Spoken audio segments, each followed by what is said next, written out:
இந்த சூழ்நிலையில நீ உன்னால முயற்சி செய்ய முடியுதுன்னா ஆண்டவர் மீதியை பேக்கப் பண்ணுவார்.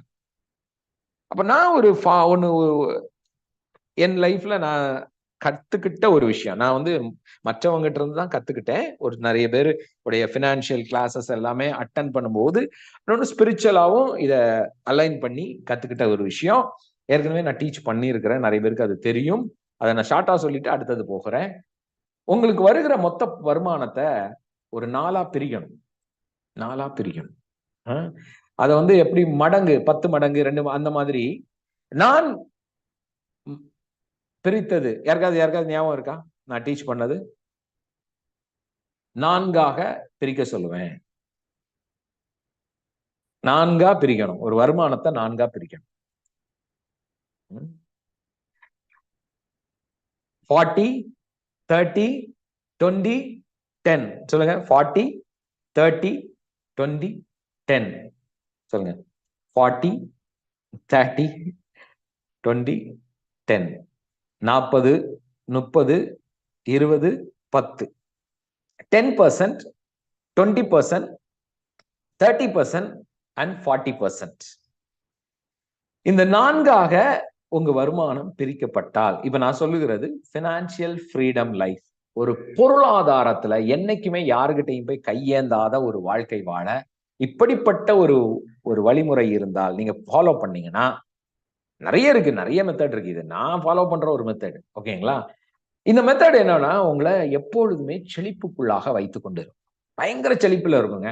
இது நிறைய பேர் நான் சொல்லி கொடுத்து இதுல அட்லீஸ்ட் பாதியை ஃபாலோ பண்ணவங்க வரைக்கும் இன்னைக்கு வந்து பெருக்கத்துல நல்லா கடன் எல்லாம் அடைச்சிட்டு ஃப்ரீயா இருக்கிறாங்க. நான் வந்து இத நான் எக்ஸ்பீரியன்ஸ் பண்ணது மட்டும் இல்ல, நம்ம டீச்சிங் கேட்டு நம்ம பினான்சியல் இதெல்லாம் தெரிந்து நிறைய பேர் கவுன்சிலிங் கொடுத்துருக்கிறேன்.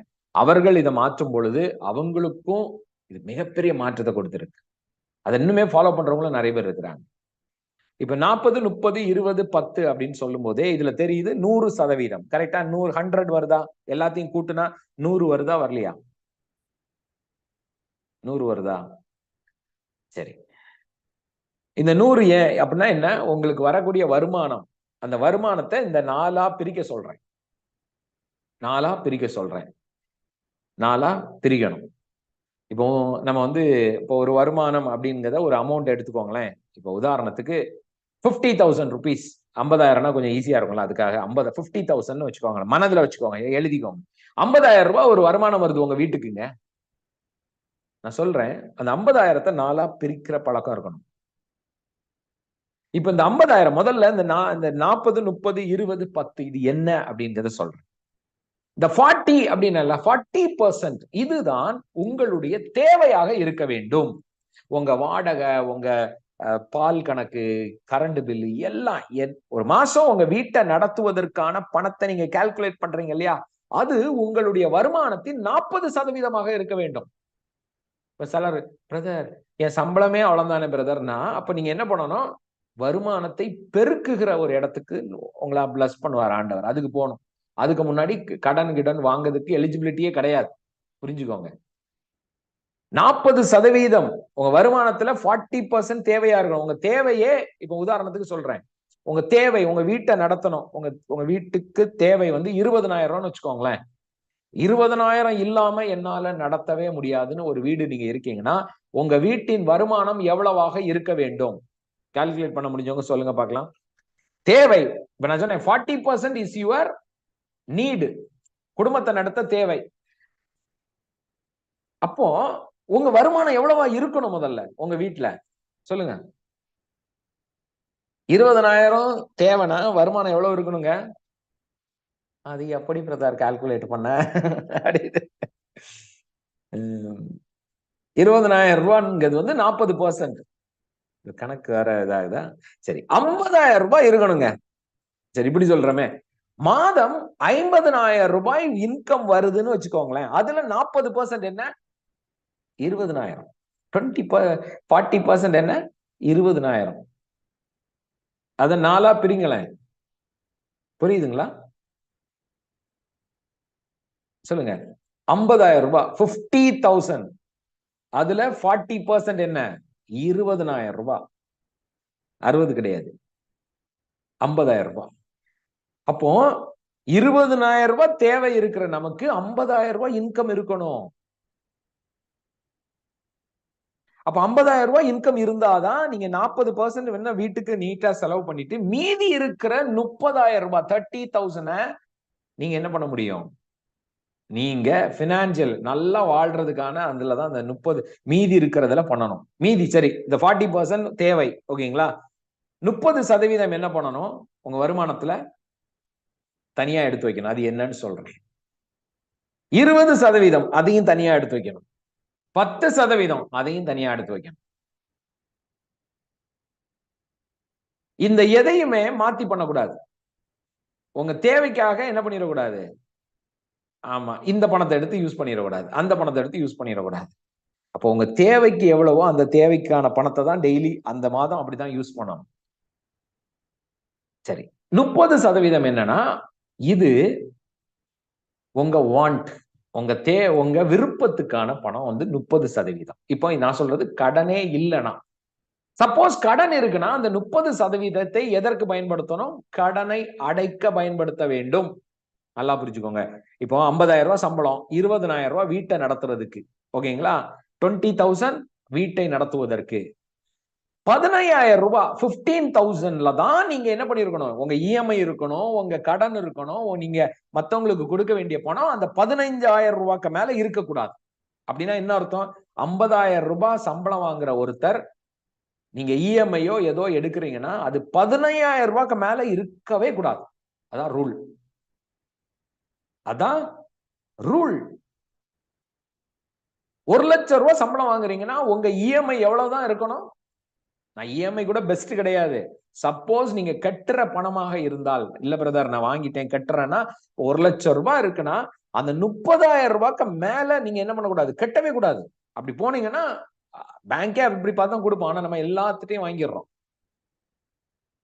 அங்கதான் ப்ராப்ளம் வரும். புரிந்து கொள்ளுங்கள். 30,000 மேல 1 லேக் சேலரினா 30,000 தான் நீங்க வந்து ஒருவேளை மாதம் மாதம் கட்டுகிறதாக இருக்கணும். 2 லட்சம் வருதா 60,000. இது வந்து ஒன்னொன்னு இதுக்கு. ஆனா இந்த வேயே நீங்க அந்த இஎம்ஐ பழக்கமே வந்துடக்கூடாது. நான் சொல்றது இதுக்கு மேல இருக்கவே கூடாது. ஏன்னா நிறைய பேர் பாருங்க 50,000 ரூபாய் சம்பளம் இருக்கும், 40,000 ரூபாய் கடன் மாசம் மாசம் கடன்ல இருப்பாங்க. பண்ணக்கூடாது. அப்போ 40%, இப்போ 1,00,000 ரூபாய் சம்பளம்னு வச்சுக்கோங்களேன். உங்க வீட்டை நடத்த 40,000 ரூபாய் தேவை.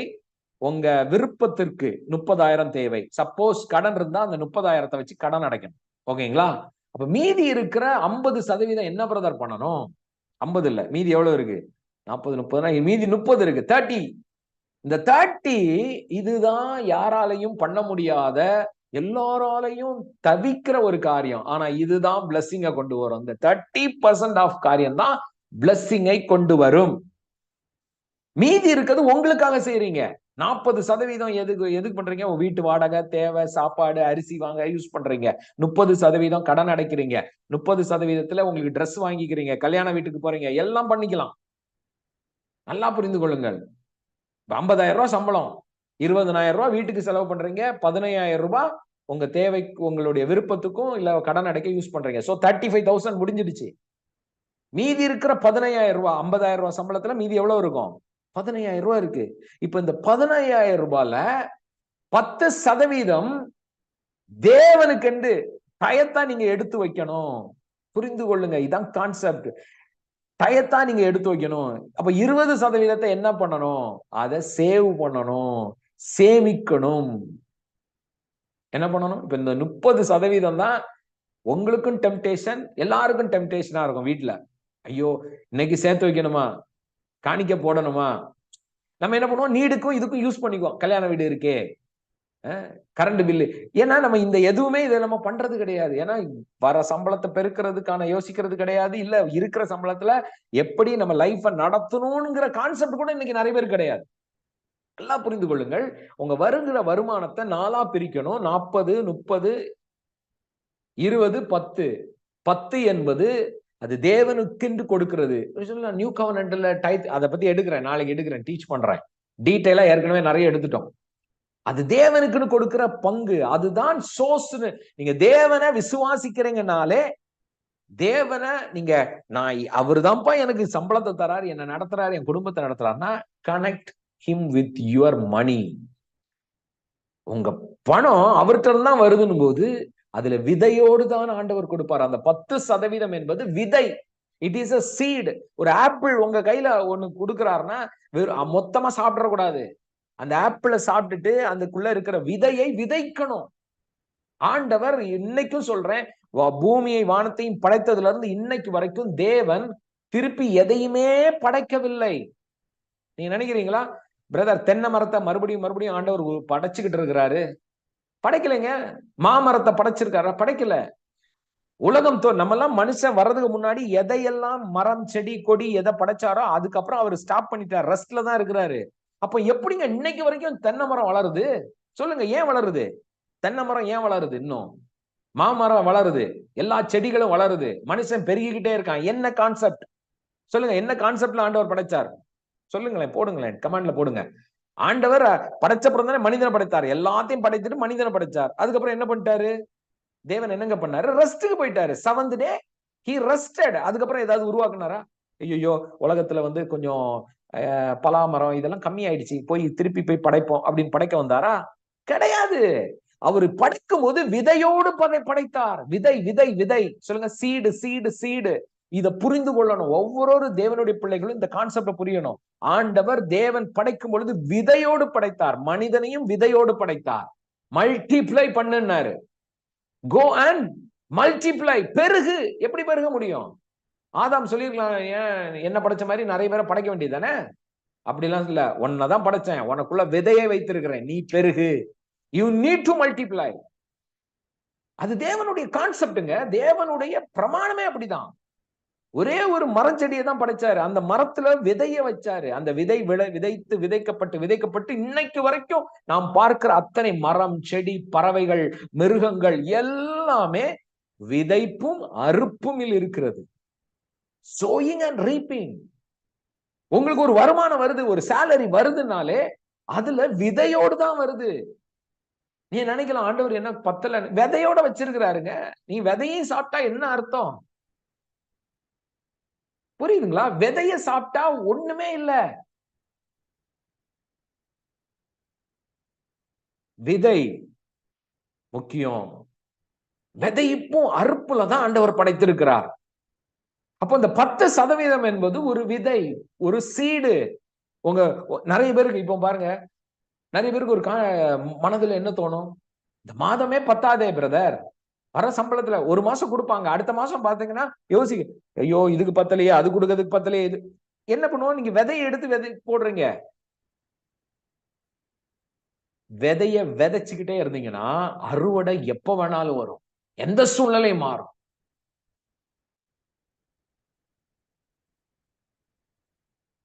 சரி, 2 கொரிந்தியர் வசனம். ஏன்னா இந்த 10% என்பது விதைப்பும் அறுப்பும் இருக்கிறது.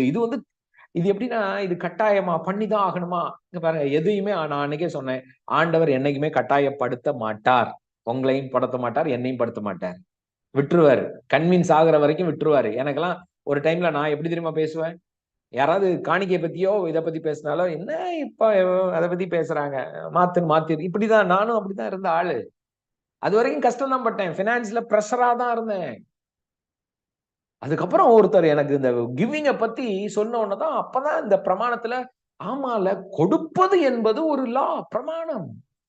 நான் மனசுல ரிச்சு ரிச்சு ரிச்சு ரிச்சு, நான் ஐஸ்வர்யவான், என்னை தேடி பணம் வருகிறது வருகிறதுன்னு வாயிலையும் அதுலயும் சொல்லிட்டு, ஒரு 10 ரூபா கூட, ஒரு 500 ரூபா கூட என்னால தேவன்கிட்ட கொடுக்க முடியலன்னா எங்கேயோ தப்பு இருக்குன்னு அர்த்தம், எங்கேயோ தடை இருக்குன்னு அர்த்தம், எங்கேயோ மைண்ட்ல இன்னும் புரியலன்னு அர்த்தம், சத்தியம் புரியலன்னு அர்த்தம்.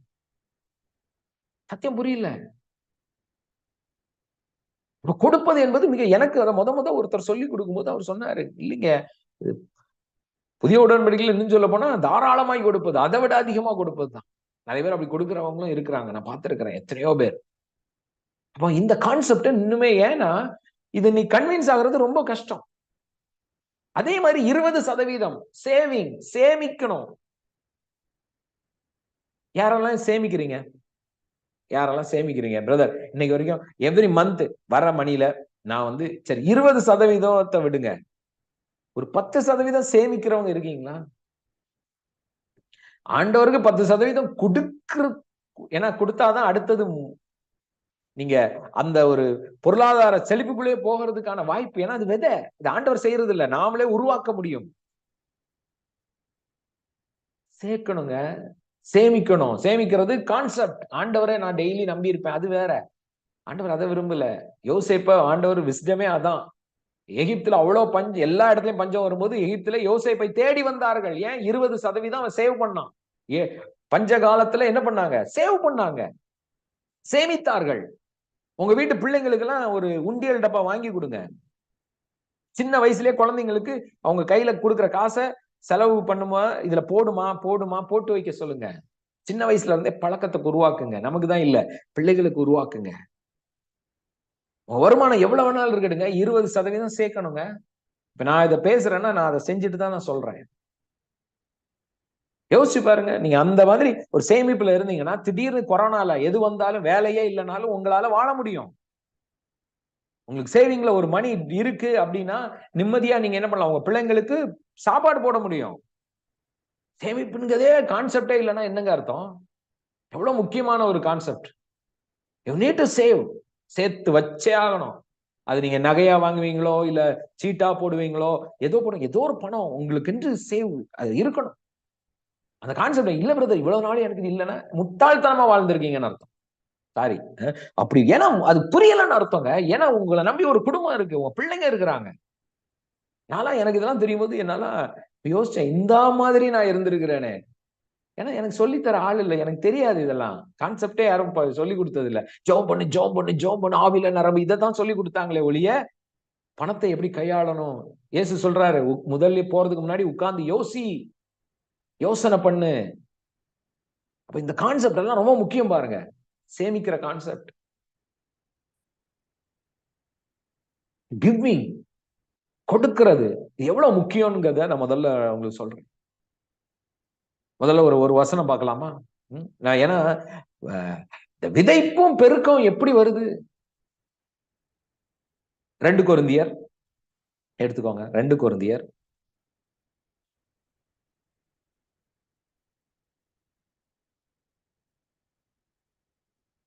9வது அதிகாரம் 8வது வசனம். இதுதான் பினான்சியல் ஃப்ரீடம் லைஃப். ஓகேங்களா? இந்த வசனம் தான் பினான்சியல். இந்த வசனத்தை நான் எப்பவுமே ஸ்டார்டிங்ல எல்லாம் இந்த வசனத்தை வச்சு ஜெபம் பண்ணுவேன் பாருங்க. கையை வைத்து அப்படியே ப்ரே பண்ணிக்கிட்டே இருப்பேன். மேலும் நீங்கள் எல்லாவற்றிலும் எப்பொழுதும் சம்பூர்ணம் உள்ளவர்களாயும் சகலவித நற்கிரியைகளில் பெருகிறவர்களாயும் இருக்கும்படியாக தேவன் உங்களிடத்தில் சகலவித கிருபையும் பெருக செய்ய வல்லவராயிருக்கிறார். முதல் லைனை பாருங்க. எல்லாவற்றிலும் எப்பொழுதும் சம்பூரணம். எல்லாரும் சொல்லுங்க, நீங்க எப்படி வாழணும்னு விரும்புறீங்க? எல்லாவற்றிலும் எப்பொழுதும் சம்பூரணம். சொல்லுங்க, எல்லாவற்றிலும் எப்பொழுதும் சம்பூரணம். எல்லாவற்றிலும் எப்பொழுதும் சம்பூரணம் அப்படின்னா என்ன? All the time, in all things, all sufficiency. அப்படின்னா எந்த நேரமானாலும் உலகமே பஞ்சத்துல இருந்தா கூட நீங்க எப்படி இருக்க முடியும்? நிறைவுல இருக்க முடியும். அப்படிப்பட்ட ஒரு வாழ்க்கை வாழ முடியுமான முடியும். மேலையும் கீழையும் அப்படிதான் கிடையாதுங்க. உலகமே ஐயோ அடுத்த கொஞ்ச நாள் வந்து இப்படி ஆயிடும், அப்படி ஆயிடும், இதாயிடும், அதாயிடும் பயந்தா கூட தேவனுடைய பிள்ளைகள் எப்படி வாழ முடியும்? எப்பொழுதும், அந்த வார்த்தையை பாருங்க, எப்பொழுதும். சொல்லுங்க, எப்பொழுதும் சம்பூர்ணமுடையவர்களாக நற்கிரியைகளை செய்கிறதற்கு என்ன பண்ண முடியுமா? உங்களை ஆண்டவர் பெருக முடியும். எப்பவுமே நல்ல குட் ஒர்க்ஸ் பண்ண முடியுங்க. உங்கள்ட்ட யாராவது வந்து கேட்டா எப்பவுமே உதவ முடியும். எப்பவும், எந்த நேரத்திலையும். இது எதை குறிக்குது? எப்பொழுதும் சம்பூர்ணம் பணத்தை குறிக்குது. பொருளாதாரத்தின் வசனம் இது.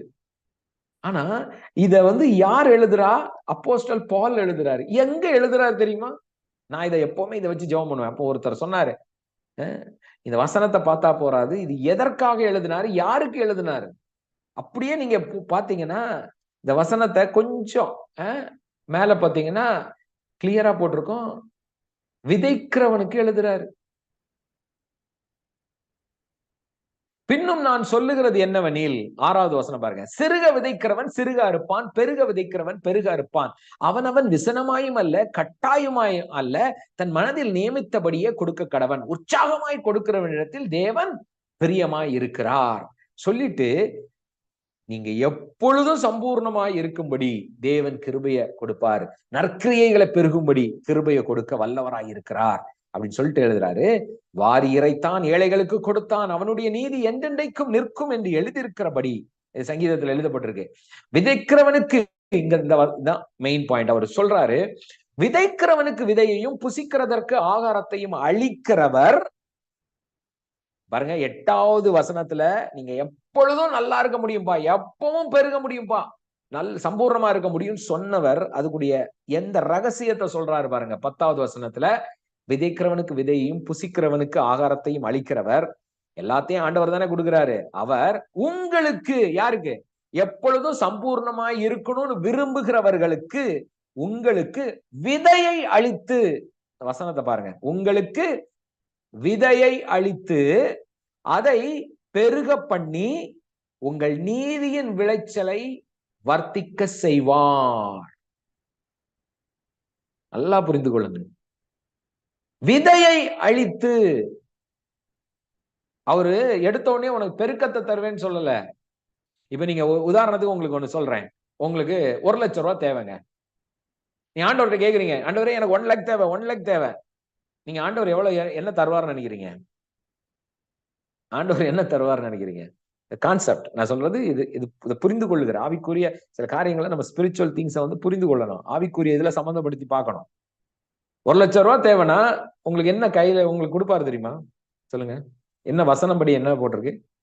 உங்களுக்கு விதையை அளித்து அதை பெருக பண்ணுவாராம். 1 லட்சம் ரூபாய்க்கான விதைய உங்களுக்கு கொடுப்பாரு. இதுதான் ரகசியம். இது நான் தெரிந்து கொண்ட ரகசியம்.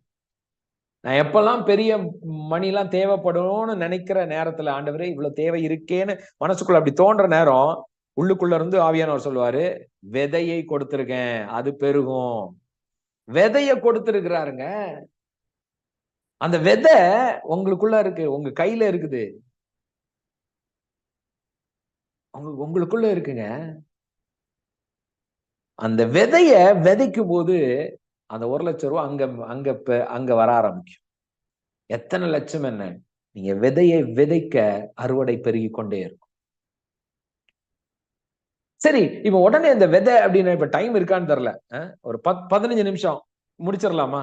15 மினிட்ஸ்ல நான் ஏன் அந்த விதை என்ன, விதையை வேதம் என்ன சொல்லுகிறது, எது விதை, அதை வந்து நான் சொல்லித்தரேன், பிப்ளிக்கலா சொல்லித்தர போறேன்.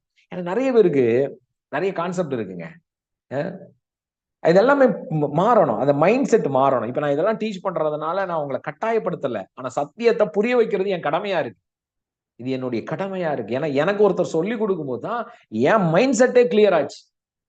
என் மைண்ட் செட் கிளியர் ஆச்சு. இன்னைக்கு நான் ஃப்ரீயா இருக்கிறேன். இன்னைக்கு நான் வந்து பெற்றுக்கொள்வதோட கொடுக்கதான் ரொம்ப சந்தோஷமா இருக்கிறோம். நானும் சுவிதாவும், தெரியுமா? எங்களுக்கு கொடுக்கறதுனால ஹாப்பி ஆயிடும். when we give we feel happy. யாருக்கு அங்க கொடுக்கணும்? யாருக்கு கொடுக்கணும்? கலாத்தியர் 6வது அதிகாரம் 6வது வசனம். எல்லாம் வசனத்தையே நோட் பண்ணுங்க. ஏன்னா பிரதர் ஏதோ அவரா சொல்றாரோ அப்படின்னு நினைக்காதீங்க. வசனம், ஏன்னா நான் லேர்ன் பண்ணதான் நான் உங்களுக்கு சொல்லித்தரேன். மேலும் திருவசனத்தில் உபதேசிக்கப்படுகிறவன் உபதேசிக்கிறவனுக்கு சகல நன்மைகளிலும் பகிர்ந்து கொடுக்க கடவன். கலாத்தியர் 6வது அதிகாரம் 6வது வசனம். கலாத்தியன் சாப்டர் 6 verse 6 என்ன போட்டிருக்கு? திருவசனத்தில் உபதேசிக்கப்படுகிறவன் உபதேசிக்கிறவனுக்கு சகல நன்மைகளிலும் பகிர்ந்து கொடுக்க கடவன். இது எங்க? ஓல்டு டெஸ்டமெண்ட் கிடையாது, நியூ டெஸ்டமெண்ட்ல கலாத்திய சபைக்கு பவுல் எழுதுறாரு. எப்பா இந்த விஷயத்துல மிஸ் பண்ணிடாதீங்க. அடுத்த வசனம் சொல்லுவாரு, தேவன் மோசம் போயிடாதீங்க, இந்த வசனம் இது புரியாம மோசம் போயிடாதீங்க அப்படின்னா வஞ்சிக்கப்பட்டுறாதீங்க. Do not be deceived. தேவன் தம்மை பரியாசம் பண்ண ஒட்டார். மனுஷன் எதை விதைக்கிறானோ அதையே அறுப்பான். இது எல்லாத்துக்கும் எடுத்துக்கலாம். நீங்க கெட்டதை விதைச்சீங்கன்னா கெட்டது வரும், நல்லது விதைச்சீங்கன்னா நல்லது வரும். விதைச்சீங்கன்னா பொருளாதாரம், உங்களுடைய பணத்தை விதைத்தீர்கள் என்றால் கண்டிப்பா அது பெருக்கத்தை கொண்டு வரும். அப்ப எங்க கொடுக்கணும்னு போட்டிருக்காரு. நீங்க எங்க ஆவிக்குரிய வாழ்க்கையில் வளர்றீங்களோ அங்கேதான் கொடுக்க வேண்டும். அங்கதாங்க கொடுக்கணும்.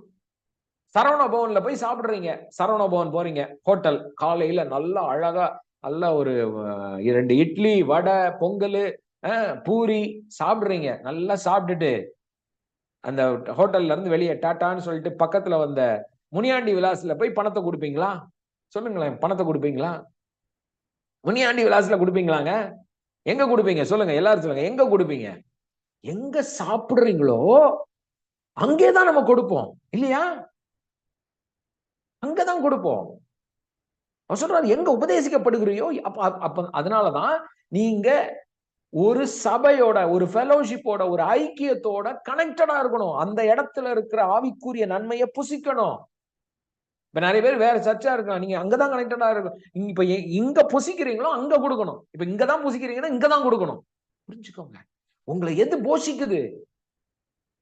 நான் ஒரு தடவை இப்படிதாங்க ஒரு 2 வருஷத்துக்கு முன்னாடி நினைக்கிறேன், 2 லாக்டவுன் டைம்ல, ஆமா அந்த டைம் கொஞ்சம் ஃப்ரீயா அப்போ இந்த டீச் பண்ணிக்கிட்டே இருந்தேன்.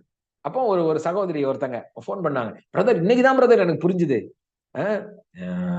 நான் இவ்வளவு நாள் பாருங்க நான் வந்து கொடுத்ததே கிடையாது அப்படின்னா. நான் அப்படியே சிஸ்டர், சூப்பர் சிஸ்டர், அப்பா பரவாயில்லையே அப்படின்னு நினைச்சிட்டு விட்டேன். அப்புறம் ஒரு வாரம் கழிச்சு போன் பண்ணாங்க, பிரதர் நான் கொடுத்துட்டேன், எனக்கு ஒண்ணு நான் அப்படியா யோசிச்சேன், நமக்கு இன்னும் எதுவுமே வரலையே, கொடுத்துட்டேனுங்காங்களே அப்படின்னு. அப்புறம் சரி, ஏன்னா நம்மகிட்ட அக்கௌண்ட் டீட்டெயில் கூட வாங்கலையே, என்ன கொடுத்துட்டாங்கோ அப்படின்ட்டு, சரி அப்படின்னு மெதுவா, அப்படியா சிஸ்டர் கொடுத்துட்டீங்களா, எப்படி எப்படி பேங்க்ல போட்டீங்களா, எங்க போட்டீங்க அப்படின்னு கேட்டேன். இல்ல பிரதர், நான் வந்து ஏதோ ஒரு ஊருக்கு போனாங்களாம், ராமேஸ்வரமா தெரியல ஊரு, நான் ஊருக்கு போயிட்டே இருந்தேன் பிரதர், நீங்க யாரோ சொல்லிக்கிட்டே இருந்தீங்க கொடுக்கணும், டக்குன்னு எனக்குள்ள தோணிச்சு கொடுத்தானுமென்ட்டு உடனே நான் காரை நிறுத்தினேன். அங்க பாத்தீங்கன்னா ஒரு ஒரு ஒரு ரோமன் கத்தோலிக்க சபை இருந்தது, அங்க வெளியே நேரா போயிட்டேன் பிரதர். போய் அந்த உண்டியல்ல ஆண்டவர் பிரதர் சொல்லி இருக்கிறாரு கொடுக்கணும்னு, நான் இன்னைக்கு என்னுடைய வருமானத்துல வந்து இத அப்படின்னு சொல்லி அந்த கொடுத்துட்டாங்களாம். அந்த சர்ச்சில் போட்டுட்டு அங்க ஜெபம் பண்ணிட்டு வந்துட்டாங்களாம். பிரதர் பாருங்க ஆண்டவர் கொடுத்துட்டேன். நான் யோசிச்சேன், ஆண்டவரே அக்கௌண்ட மாத்தி போட்டுட்டாங்க, அதை எனக்கு டைரக்ட் பண்ணி விட்டுருங்க, ஏன்னா நான் தானே சத்தியம் சொல்லி கொடுத்துருக்கேன். இப்ப என்ன சொல்லுவேன் நான், அவங்ககிட்ட போய் என்ன சொல்ல முடியும் பாருங்க. புரிஞ்சுக்கிட்டேன், பரவாயில்லையே, சரியா இப்படி கூட புரியுறவங்க நிறைய பேர் இருக்கீங்களா அப்படின்னு யோசிச்சுக்கிட்டேன். அப்புறம் தான் ஓஹோ இப்படி வர புரிஞ்சுக்குவாங்களா, போற வழியில இருக்கிற.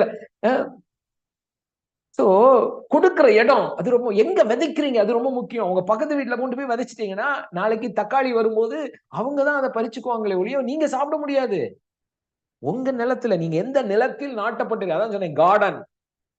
தேவன் ஆதாமை எங்க வச்சாரு? கார்டன்ல வச்சாரு, ஏதேன் தோட்டத்துல வச்சாரு. அப்ப ஏதேன் தோட்டத்துல தான் விதைக்கணும்.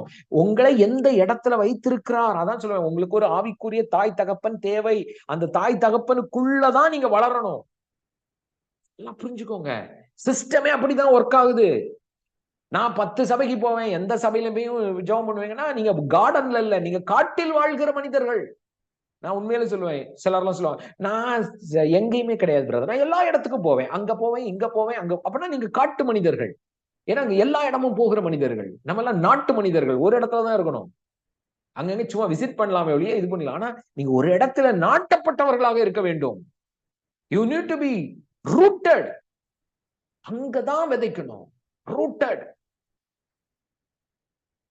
ரெண்டாவது போட்டிருக்கு, சகல நன்மையிலும் பகிர்ந்து கொடுக்கணும். அப்படின்னா என்னங்க, சகல நன்மையும் பகிர்ந்து கொடுக்கறதுன்னா என்ன? இப்ப உதாரணத்துக்கு பாருங்க, இப்ப அந்த காலத்துல வந்து என்ன பண்ணுவாங்க, பல 2000 வருஷம் முன்னாடி ஆடு மாடு வளர்த்தாங்கன்னா என்ன பண்ணுவாங்க, நிறைய ஒரு 10 மாடு இருக்கு, ஒரு மாட்டை என்ன பண்ணுவாங்க, போய் போதகருக்கு கொடுத்துருவாங்க, அந்த ஊழியக்காரர்கிட்ட கொண்டு ஒரு மாட்டை கொடுத்துருவாங்க. 10 கோழி வளர்க்குறாங்கன்னா ஒரு கோழியை கொண்டு கொடுத்துருவாங்க. இப்ப நீங்க அந்த மாதிரி எல்லாம் பண்ணீங்கன்னா நான் என்ன பண்ணுவேன், எங்க வீட்டுல 10 கோழி இருக்கு பிரதர், நீங்க ஒரு கோழி எடுத்துட்டு போங்க, நீங்க ஒரு பூனைக்குட்டி எடுத்துட்டு போங்க, எங்கிட்ட 10 பூனை இருக்கு அப்படின்னா நான் என்ன பண்ண முடியும்? ஒண்ணும் பண்ண முடியாது. பூனைக்குட்டி எல்லாம் தேவையில்லை, புரியுதுங்களா? இப்போ நம்மளால அதை பண்ண முடியாது, எல்லாத்தையும் கொடுக்க முடியாது. ஆனாலும் நான் என் லைஃப்ல பாத்திருக்கேன் பாருங்க, சிலர்லாம் எனக்கு ஆச்சரியமா இருக்கும், எல்லாத்தையுமே ஷேர் பண்ணுகிற ஒரு ஹார்ட் இன்னைக்கு இருக்கிறாங்க. நிறைய people they share everything, they love to give, they love to share with the person. தன்னால் போஷிக்கப்படுறவங்களுக்கு கொடுக்கிறதுல அவ்வளவு சந்தோஷப்படுறாங்க. நான் வந்து இப்போ ஒரு ஊருக்கு போறேன்னு வச்சுக்கோங்களேன், ஃபேமிலியா. அங்க எனக்கு தெரிந்த ஒருத்தங்க, ஒரு சகோதரி இருக்கிறாங்க. அவங்க, நாங்க ஊருக்கு போனாலே, அங்க இப்ப நாங்க கார்ல போக மாட்டோம், ட்ரெயின்ல போறோம்னு வச்சுக்கோங்க, அங்க போனாலே அவங்க காரை கொடுத்துருவாங்க.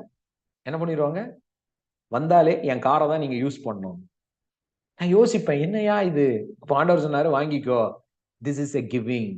அது அவங்க அவங்க பயன்படுத்துறதுல உனக்கு ஒண்ணுன்னா என்ன உனக்குள்ள பாக்குறாங்க, ரிசீவ். ஏன்னா ஸ்டார்டிங்ல எல்லாம் எனக்கு ரிசீவ் பண்றதுக்கு அந்த இதே வராது. நான் எங்க மினிஸ்ட்ரியில இருக்கவங்களுக்கு நிறைய பேர் தெரியும். நான் எங்கேயா போறேன்னா கூட நீங்க ரூம் போடக்கூடாது, நான் தான் போடுவேன், நீங்க எனக்கு இது பண்ணக்கூடாது, நான் தான் பண்ணுவேன், இப்படி எல்லாம் சொல்லுவேன். அவங்க எல்லாம் ஹர்ட் ஆயிருவாங்க நிறைய பேர்.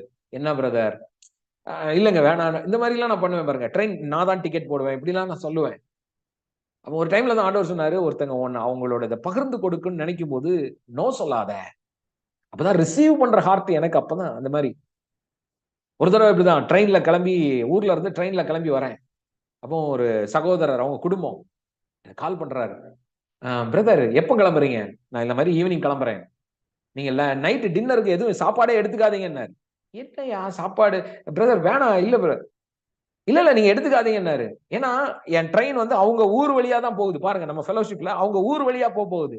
ஆனா அந்த இடத்துல 2 நிமிஷம் தான் நிற்கும், 2 மினிட்ஸ் தான் நிற்கும் train, fast train, super fast. நான் யோசிக்கிறேன் 2 நிமிஷத்துல என்ன, எப்படி?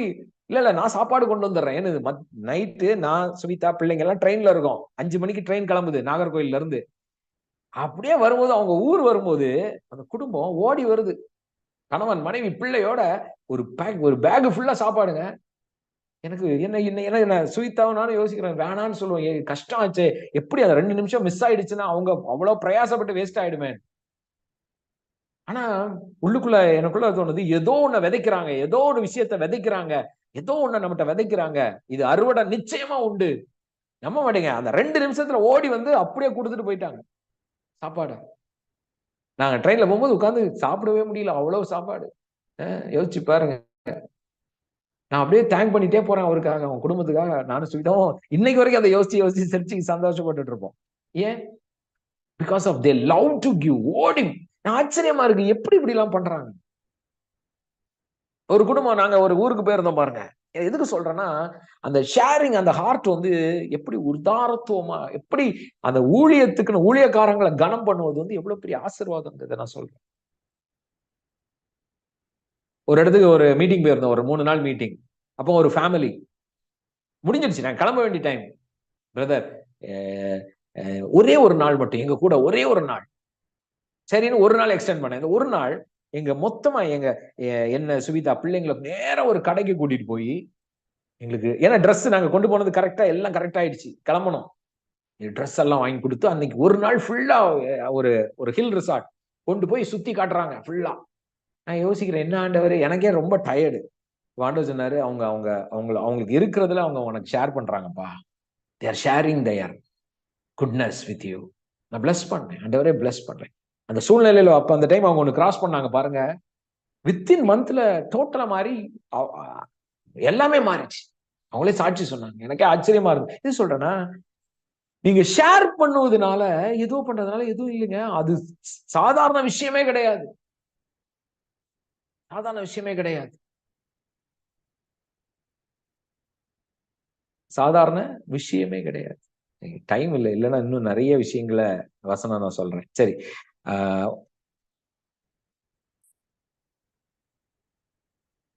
1 கொரிந்தியர் எடுத்துக்கோங்க. அடுத்த ஒரு வசனம், ஒரு 2 வசனங்களை நான் பார்த்து உங்களுக்கு புரியணும்.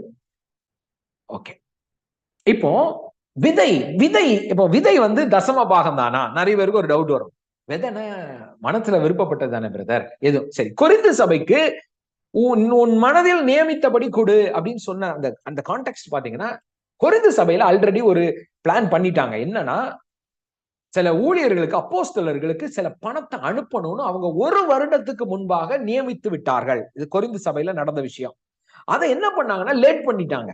அப்பதான் பவுல் எழுதுறாரு, ஏப்பா நீ லேட் பண்ற, பாரு அப்படி பண்ணாத, உன் மனசுல ஏற்கனவே நீ கொடுக்கணும்னு முடிவு பண்ண பத்தியா 1 வருஷத்துக்கு முன்னாடி, அந்த நியமத்தபடி உற்சாகமா கொடு, ஏதோ நான் கேட்கிறேங்கிறனால கட்டாயத்தினால கொடுத்துறாத அப்படின்னு சொல்லி அப்போஸ்தலன் பவுல் அந்த கொரிந்து சபைக்கு எழுதுற வசனம் தான் அந்த அந்த காரியம், அந்த கான்செப்ட். ஆனா அதுல இந்த எழுதுறாரு, கிவிங் எவ்வளவு முக்கியம், அதிகமா கொடுக்கிறவன் எவ்வளவு அதிகமாக ரிசீவ் பண்ண முடியும், இல்ல விதைக்கிறவனுக்கு விதைய கொடுக்கிறவர், இதெல்லாம் அதுல இன்க்ளூட் பண்றாரு. புரிந்து கொள்ளுங்கள். 1 கொரிந்தியர்ல ஒரு காரியம் எழுதுறாரு, இதே பிரச்சனை கொரிந்து சபைக்கு வருது. எல்லாரும் பவுல பத்தி தப்பா பேசுறாங்க. என்ன பேசுறாங்கன்னா, என்ன பவுல் வந்து இப்படி அப்படின்னு பேச ஆரம்பிக்கிறாங்க.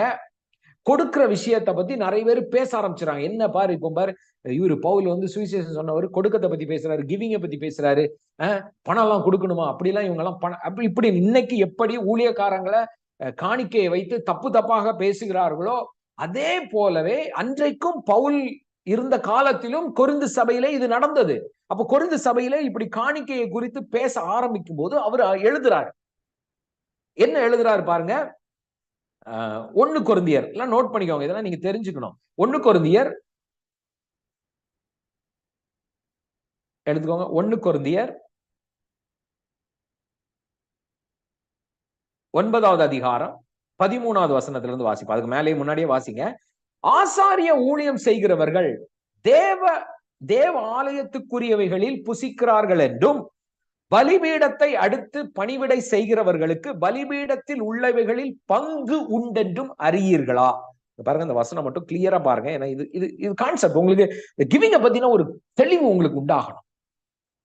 ஆசாரிய இது வந்து தேவன் வந்து எப்படி உருவாக்கி இருக்காருன்னு பால் அந்த சபைக்கு எழுதுறாரு. ஏன்னா அவங்க பேச ஆரம்பிச்சுட்டானுங்க, என்னடா இது, இவங்க வந்து காணிக்கை பத்தி எல்லாம் இவர் பேசுறாரு போது பால் அதுக்கு பதில் கொடுக்கிறார். புதிய உடன்படிக்கை சபைக்கு ஆசாரிய ஊழியம் செய்கிறவர்களும் பலிபீடத்தில் பணி செய்கிறவர்களுக்கும் அங்கே பங்கு உண்டு என்று உங்களுக்கு தெரியுமா தெரியாதா? ஒரு சபை, ஒரு ஃபெலோஷிப், ஒரு ஊழியக்காரனை ஆண்டவர் வச்சிருக்கிறாரு. அவன் ஆசாரிய ஊழியம் பண்ணுகிறான். அவன் ஊழியம் பண்ணும்போது அந்த ஊழியத்தினுடைய பங்கு அவனுக்குன்னு ஒரு சேலரி உண்டா இல்லையா, அவனுக்குன்னு ஆண்டவர் கொடுக்க மாட்டாரா? உங்களுக்கு தெரியுமா அப்படின்னு கேட்கிறாரு. அடுத்த வசனம் பாருங்க.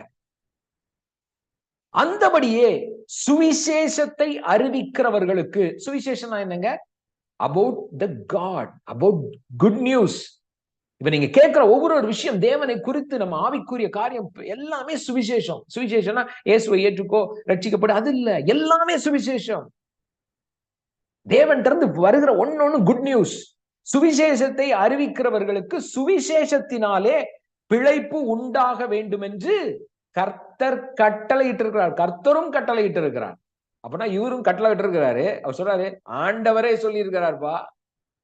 ஏன்னா பவுல் வந்து அங்க அந்த சபைக்கு கட்டளை போட்டிருக்கிறாரு. இங்க பாரு, உங்களை நடத்துறவங்களுக்கு நீங்க கொடுத்துதான் ஆகணும். ஆனா அவங்க தப்பா பேசுறாங்க. உடனே பவுல் எழுதுறாரு, உனக்கு வசனம் தெரியுமா தெரியாதான்? சுவிசேஷத்தை அறிவிக்கிறான். உனக்கு ஒருத்தன் சுவிசேஷத்தை அறிவிக்கிறான் என்றால், ஒருத்தன் உங்களுக்கு ஆவிக்குரிய காரியத்தை கொடுக்கும் பொழுது அவனுக்கு அதுல பிழைப்பு உண்டு என்று கர்த்தர் கட்டளையிட்டு இருக்கிறாராங்க. அதுலதான் அவனுக்கு சம்பளம், அதுதான் அவனுக்கு வருமானம், அதுதான் அவன் வாழ்க்கை.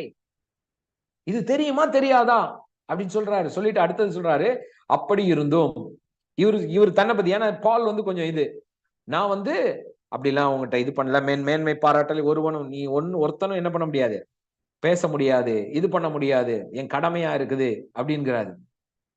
நான் வந்து உற்சாகமாய் செய்தால் சுவிசேஷத்தை பிரசங்கித்து அதை பற்றி உண்டாயிருக்க அதிகாரத்தை ஒன்னொன்னா சொல்றாரு பாருங்க. கீழே வாங்க. அவருடைய காரியத்தை அவர் எக்ஸ்பிளைன் பண்ணிட்டு, நான் வந்து இதுக்காக இதை ஒன்னொன்னும் பண்ணிக்கிட்டு இருக்கேன் அப்படின்னு சொல்றாரு. இதை தொடங்கும் போது ஒரு வசனம் நான் உங்களுக்கு அதை காட்டுறேன் பாருங்க.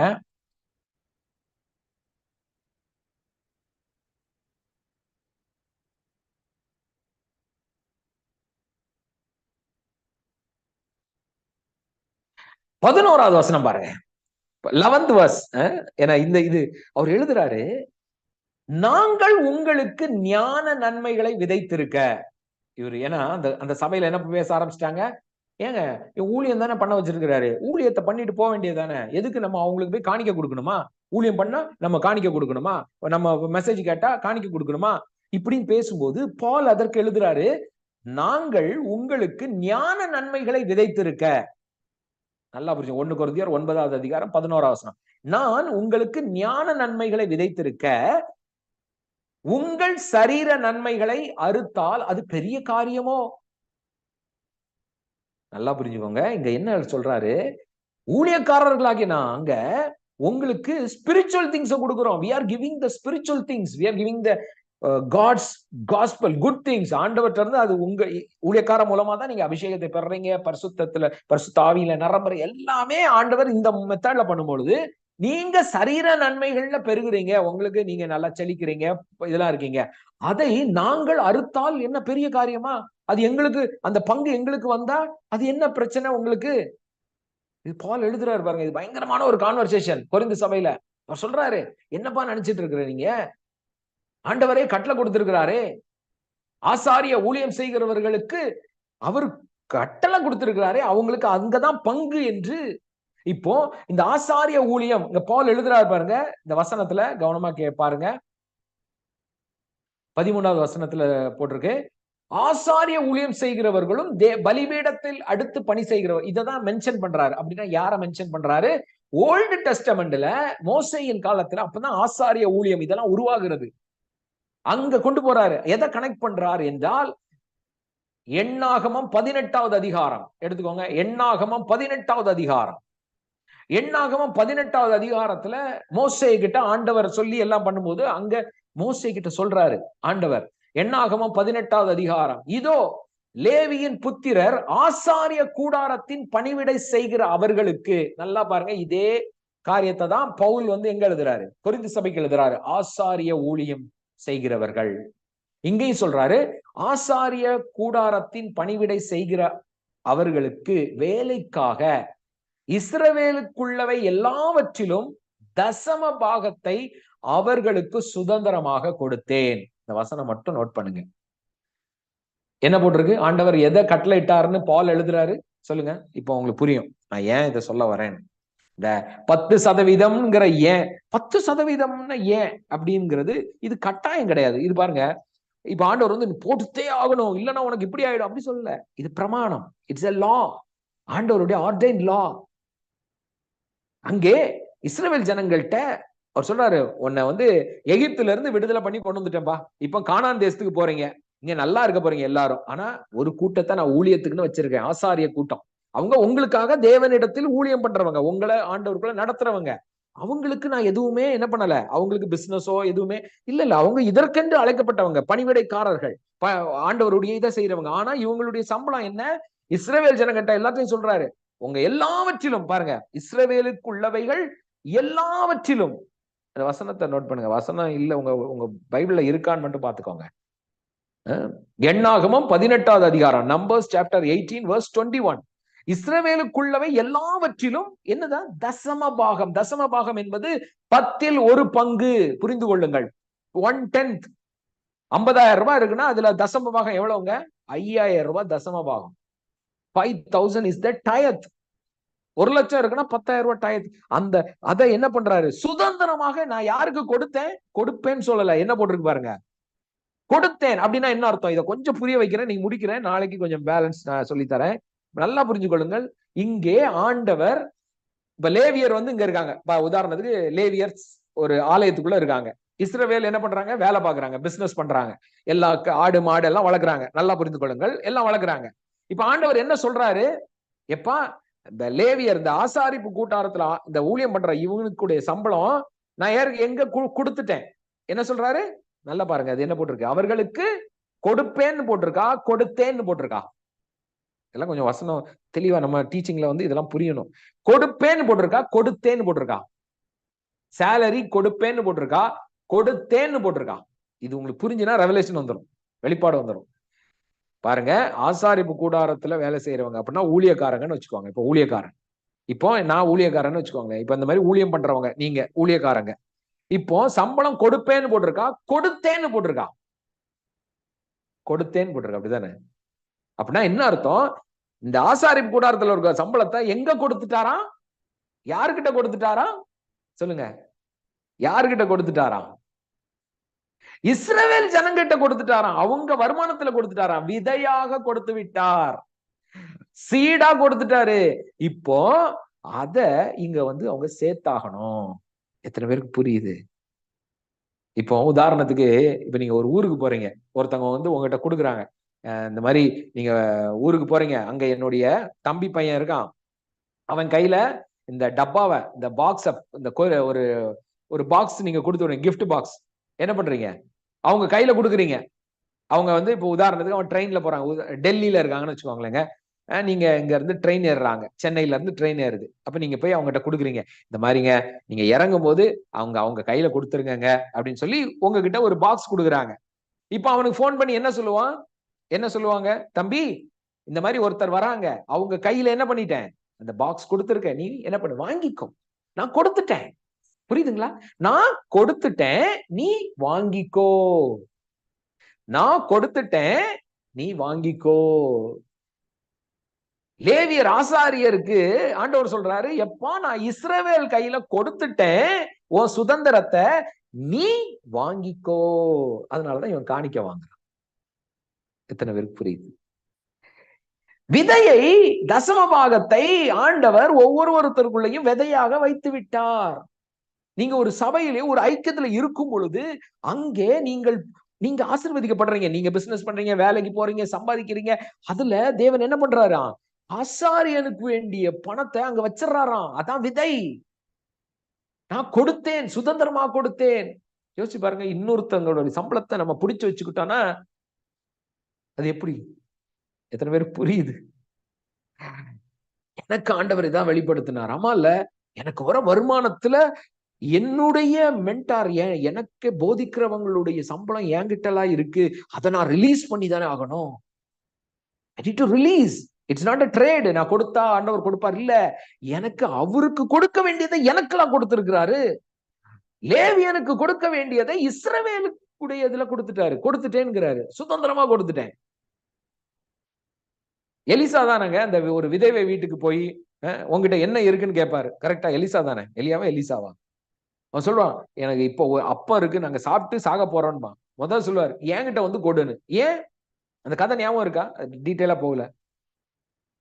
அவன் சொல்லுவான், எங்களுக்கு ஒண்ணுமே இல்ல, கடைசியா நானும் என் பிள்ளையும் இருக்கிற அப்பத்தை சுட்டு சாப்பிட்டுட்டு சாக போறோம்.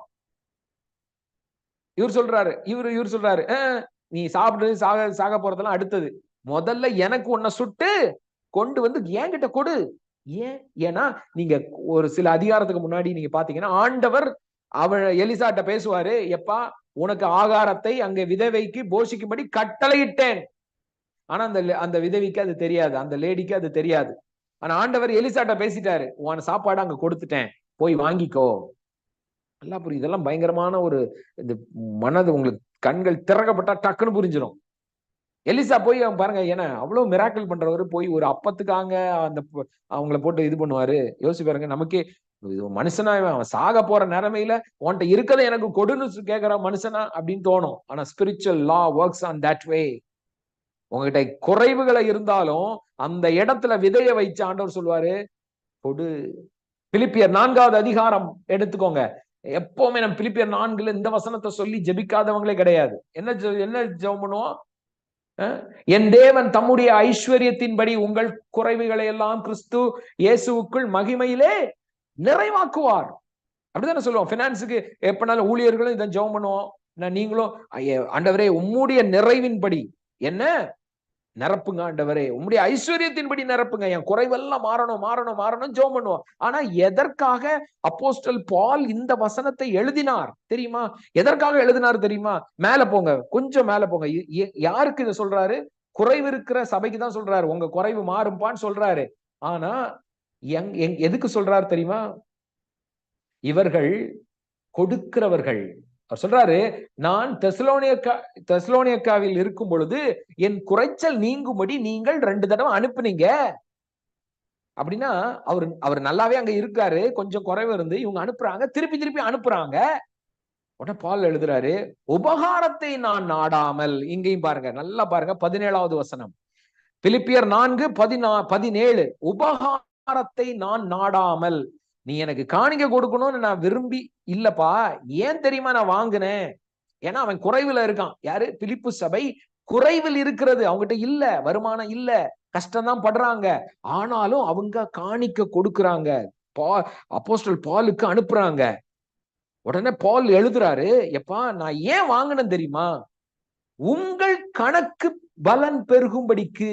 உங்கள் கணக்குக்கு பலன் பெருகும்படி அப்படின்னா மல்டிப்ளை ஆகும்படி, உன்னோட அக்கௌண்ட்ல பெருகணுங்கிறதுக்காக நான் அதை வாங்கினேன்.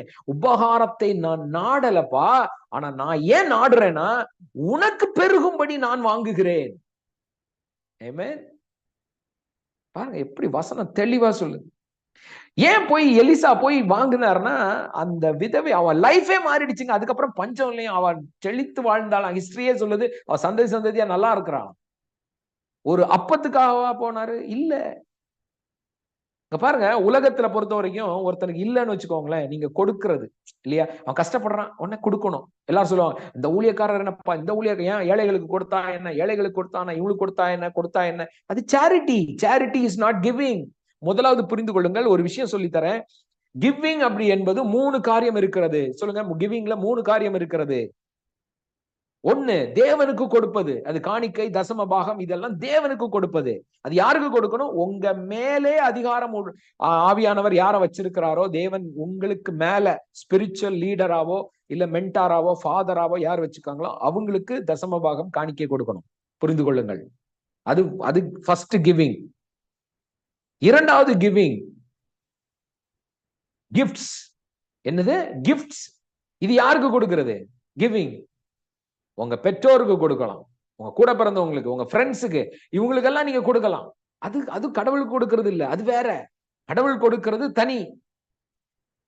உங்க நண்பர்களுக்கும் இப்போ ஒரு கல்யாண வீட்டுக்கு போறீங்க, அவங்களுக்கு கொடுக்குறீங்க, பணம் கொடுக்குறீங்க, அது ஒரு கிவிங். மூணாவது சேரிட்டி, ஏழைகளுக்கு கொடுப்பது. ஏழைகளுக்கு அதுவும் கர்த்தருக்கு. பாருங்க, யாருக்கு பண்ணாலும் அது ஆண்டவருக்கு பண்றது. ஆனா வித்தியாசம் இருக்கிறது. நீங்க தசம பாகத்தை எடுத்து ஏழைக்கு கொடுத்தீங்கன்னா மாத்தி பண்றீங்கன்னு அர்த்தம். ஏழைகளுக்கு கொடுப்பது அது தனி. அது உங்க விருப்பம். நான் சொன்னேன் பாத்தீங்களா, 30% விருப்பம், அதுல பண்ணணும். உங்க வருமானத்துல 30% உங்க விருப்பம்னு இருக்கலாம். அந்த விருப்பத்துல, ஏன்னா ஏழைகளுக்கு விருப்பம் இல்லாம பண்ணக்கூடாது, சும்மா கடமைக்கு பண்ணக்கூடாது. ஏழைகளுக்கு தெரியாதவங்களுக்கு கொடுங்க, தெரிஞ்சவங்களுக்கு கொடுங்க, அவங்களுக்கு கொடுங்க, இவங்களுக்கு கொடுங்க, உதவி பண்ணுங்க. அது சேரிட்டி. நிறைய பேரு சில ஊழியர்களுக்கே சேரிட்டி மாதிரி பண்றது, அது தவறு.